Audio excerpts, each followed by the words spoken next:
Prince Harry and Meghan Markle should follow in the footsteps of the Prince and Princess of Wales with their response to the recent South Park parody sketch, a royal commentator has said.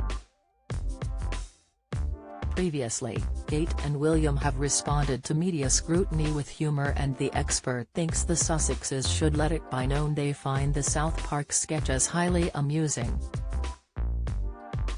On the Express Royal Roundup, Daily Express royal correspondent Richard Palmer told host Pandora Forsyth that the former royals should align themselves closer to Prince William and Princess Kate. He brought up the popular British sitcom and royal parody show, The Windsors. Mr. Palmer explained that William and Kate handled the backlash from the show's attempt to satirize them in a much calmer manner than Harry and Meghan seem capable of. He said, "That show, The Windsors, took everything to the max. So in that show, Prince Harry, instead of being just not quite as academic as other people, couldn't read or write.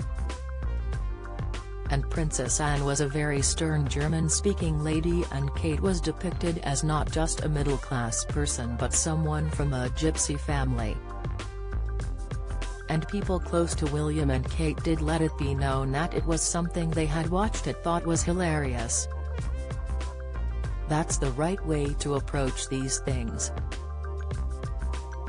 You have to be able to laugh at these things if you're in the public eye. But on the other hand, I do think it does show that liberal America is turning against them and is fed up with their moaning." He added there is no doubt that Meghan and Harry are aware of the parody.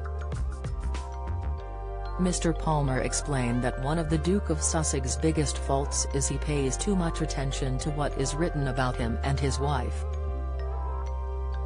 The Sussexes have found themselves the latest targets of the irreverent Comedy Central show.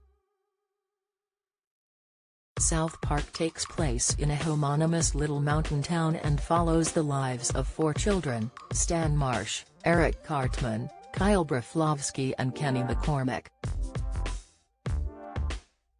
The episode began with Kyle's Canadian brother Ike looking distraught following the death of Queen Elizabeth II. The fictionalized Prince and Princess of Canada, Harry, and Meghan, appeared on screen being booed as they made their way to their seats at the funeral service of the late Queen. Meghan and Harry were later seen on the set of Good Morning Canada, brandishing placards asking for their privacy. A reference to the Duke's best-selling book, Spare, was also made, as the host of the program showed to the public the memoir, titled Wog in the Cartoon. Meghan and Harry eventually relocated, in a bid to find privacy, to the small town of South Park, and bought their new home just next door to Kyle's. The house, drawn in typical South Park style, looked decorated with signs asking people to respect our privacy and leave us alone. Fictional Meghan and Harry could be seen dancing outside of the house and playing polo on the lawn, causing distress to their neighbor Kyle. The second episode of the 26th season of South Park, originally created by writers Trey Parker and Matt Stone, began with a disclaimer explaining that all characters, even if they're based on real people, are indeed fictional.